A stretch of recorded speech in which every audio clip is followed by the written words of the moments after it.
Tripura special executive চাকরি প্রার্থীদের জন্য সবচেয়ে গুরুত্বপূর্ণ খবর। যেই কোনো মুহূর্তেই রেজাল্ট পাবলিশড হবে। মাননীয় মুখ্যমন্ত্রী নির্দেশ দিলেন। আজ প্রভাতী দৈনিকে দিল বিশেষ খবর। সবাইকে বিদ্যাদেবী সরস্বতী পূজার আন্তরিক শুভেচ্ছা অভিনন্দন জানাই। সেই সাথে আজ পরাক্রম দিবস, ভারতবর্ষের মহান স্বাধীনতা প্রেমী নেতাজি সুভাষচন্দ্র বসুর জন্মদিন।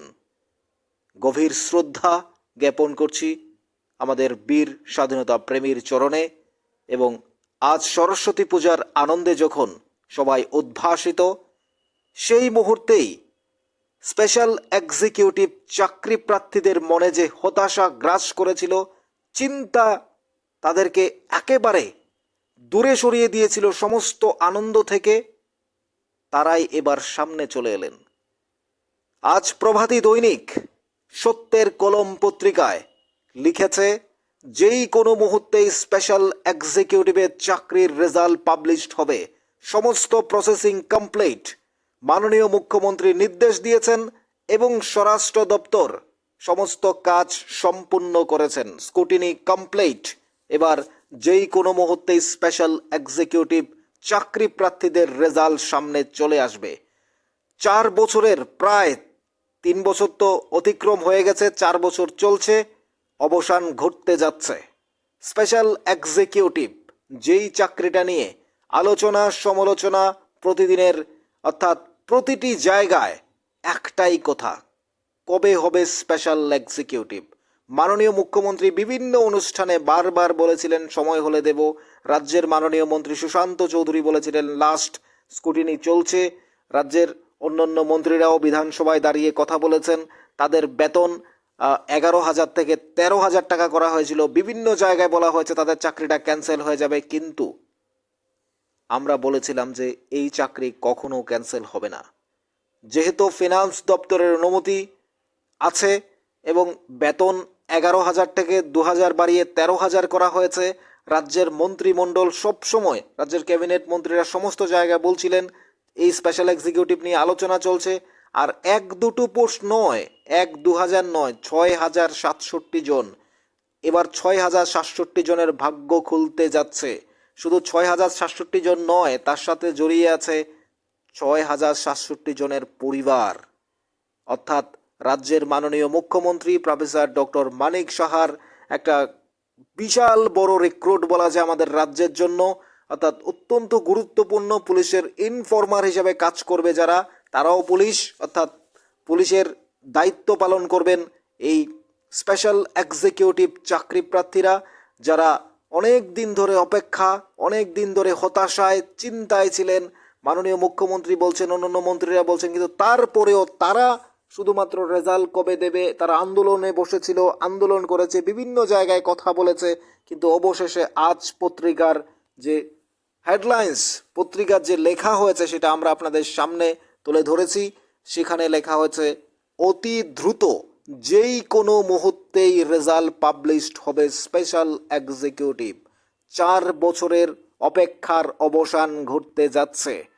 চাকরি প্রার্থীদের মনেই আজ সরস্বতী পূজার দিনে একটা চমৎকার হাসি ফুটে উঠতে পারে, কারণ এই খবরটা সকাল থেকে বিভিন্ন জায়গায় আমরা দেখছি, কিন্তু আমরাও সারাদিন দেখার পর, খোঁজার পর, বুঝার পর আমরা আপনাদের সামনে তুলে ধরলাম যে স্পেশাল এক্সিকিউটিভের কয়েকদিন আগে আমি লাস্ট একটা কথা বলেছিলাম ভিডিওতে, আপনারা গিয়ে দেখতে পারেন প্রিভিয়াস ভিডিওতে। আমি বলছিলাম যে কবে রেজাল্ট দেওয়া হবে, কিভাবে দেওয়া হবে, কখন আপলোড করা হবে, কখন ওয়েবসাইটে দেওয়া হবে আমরা না জানলেও এইটুকু নিশ্চিত যে স্পেশাল এক্সিকিউটিভের চাকরি প্রার্থীরা যারা হতাশায় আছেন, চাকরিটা বাদ হয়ে যাবে, চাকরিটা পাবেন না যারা বলছিলেন, আমরা এইটুকু বলছিলাম আপনারা নিশ্চিত থাকেন এই চাকরি দিয়ে দেবে। কারণ রাজ্যের মাননীয় মুখ্যমন্ত্রী প্রফেসর ডক্টর মানিক সাহা এবং তার সরকার কথা দিয়ে কথা রাখেন।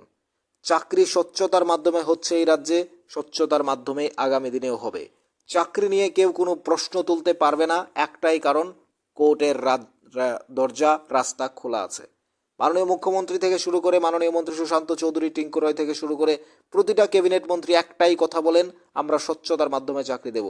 কেউ চ্যালেঞ্জ করো, কোর্টে যাও, গিয়ে কেস করেও চাকরি পাচ্ছে না। কারণ কি? চাকরিটা স্বচ্ছতার মাধ্যমে হচ্ছে। তাই মাননীয় মুখ্যমন্ত্রী প্রফেসর ডক্টর মানিক সাহা, রাজ্যের অন্যান্য মন্ত্রিমণ্ডল এবং ক্যাবিনেট মন্ত্রী থেকে শুরু করে রাজ্য সরকারকে আমরা আন্তরিক ধন্যবাদ জানাই। স্বচ্ছতার কারণে যে ছেলেমেয়েরা চাকরি পেয়েছে তাদের ভবিষ্যৎ উজ্জ্বল হয়েছে। কারোর কাছে যেতে হচ্ছে না, কোনো রাজনৈতিক রং দেখতে হচ্ছে না। আপনি সত্যের মুখোমুখি দাঁড়িয়ে আপনি পরীক্ষায় বসছেন, নিজের যোগ্যতা দিয়ে চাকরি পাচ্ছেন। একবার বিবেকের আদালতে দাঁড়িয়ে প্রশ্ন করুন যে আগে কেমন ছিল, বর্তমানে কেমন হচ্ছে। এই প্রশ্নটাই আপনাকে নাড়িয়ে দেবে, আপনাকে চেঞ্জ করে দেবে, আপনার বিবেক খুলে দেবে, আপনার বিবেকের দরজা খুলে যাবে। কারোর কাছে যেতে হচ্ছে না, কাউকে বলতে হচ্ছে না।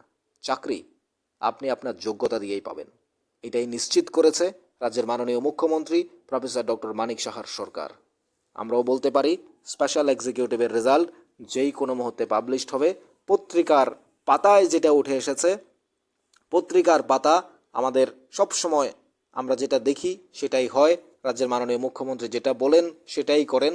কারণ স্বরাষ্ট্র দপ্তর মাননীয় মুখ্যমন্ত্রীর হাতে রয়েছে, পুলিশ প্রশাসন তার হাতে রয়েছে। অর্থাৎ এই স্পেশাল এক্সিকিউটিভ যেহেতু পুলিশের ইনফরমার হিসেবে কাজ করবে, তাই এর সমস্ত তথ্য, সমস্ত চাকরি সব কিছু মাননীয় মুখ্যমন্ত্রীর আন্ডারেই রয়েছেন। তাই মাননীয় মুখ্যমন্ত্রী যেহেতু নির্দেশ দিয়েছেন, পত্রিকার পাতায় উঠে এসেছে যে যেই কোনো মুহূর্তে রেজাল্ট পাবলিশ করবে স্পেশাল এক্সিকিউটিভের, অর্থাৎ স্পেশাল এক্সিকিউটিভ এবার খুশিতে থাকতে পারেন। স্পেশাল এক্সিকিউটিভের বায়ু বোনেরা যারা রেজাল্টের অপেক্ষায় ছিলেন, যারা হতাশায় ছিলেন, যারা চিন্তায় ছিলেন, যারা একেবারেই হতাশায়, এক একটি কমেন্টস বক্স পূর্ণতা পায়, এক একটি কমেন্টস বক্স তাদের হতাশায় পরিপূর্ণতা পায়, সেখানে আমরা দেখেছি এখন তাদের মুখে একটু হলেও হাসি ফুটেছে, একটু দুশ্চিন্তা দূর হয়েছে। এবার কারা চাকরি পাবে, কারা পাবে না, মেরিট লিস্টে কারা আসছে, কারা আসছে না, এটাই হচ্ছে বড় প্রশ্ন। আপনার যোগ্যতা আপনাকে এনে দেবে মেরিট লিস্টের জায়গায়। হতাশার কোনো কারণ নেই, চিন্তার কোনো কারণ নেই। আপনি পরীক্ষা দিয়েছেন, আপনার ভালো রেজাল্ট আপনাকে দাঁড় করিয়ে দেবে। আমরাও চাই আপনি চাকরি পান, আপনার পরিবারটা খুশিতে ভরে উঠুক। আমরা চাই আপনার বেকারত্বের জীবন কেটে গিয়ে আসুক এক সুন্দর চাকরি জীবনের খাতায় আপনার নাম উঠুক, আপনিও মানুষের পরিষেবা দেবেন। আমরা এটা চাই। আশা করি যেই কোনো মুহূর্তে, যেই কোনো সময় মাননীয় মুখ্যমন্ত্রী প্রফেসর ডক্টর মানিক সাহার যে ঐকান্তিক চেষ্টা, আন্তরিক দক্ষতা এবং অক্লান্ত পরিশ্রম সব কিছু মিলিয়ে এই স্পেশাল এক্সিকিউটিভ আরও একবার তাদের ৬,০৬৭ জন আমাদের রাজ্যের যে একটা বিশাল বড় রিক্রুটমেন্ট, যেটা পুলিশের খাতায় উঠবে নাম, যেটা পুলিশ প্রশাসনকে সহযোগিতা করবে, রাজ্যের বেকারত্ব আরও একবার এই ৬,০৬৭ জনের পরিবার শান্তিতে বসবাস করবে এবং চাকরি প্রার্থীদের মুখে হাসি ফুটবে, এটাই আমরা প্রত্যাশা করি। মাননীয় মুখ্যমন্ত্রী, আপনার সরকারকে ধন্যবাদ। যে কোনো মুহূর্তে রেজাল্ট পাবলিশড হোক, সেটাই আমরা প্রত্যাশা করি। আপনারা যারা আমাদের সাথে থাকবেন, চ্যানেলটি অবশ্যই সাবস্ক্রাইব করবেন, লাইক করবেন এবং শেয়ার করবেন। আমরা প্রতিটি মুহূর্তে আপনাদের সামনেই থাকবো, বিগত দিনেও ছিলাম।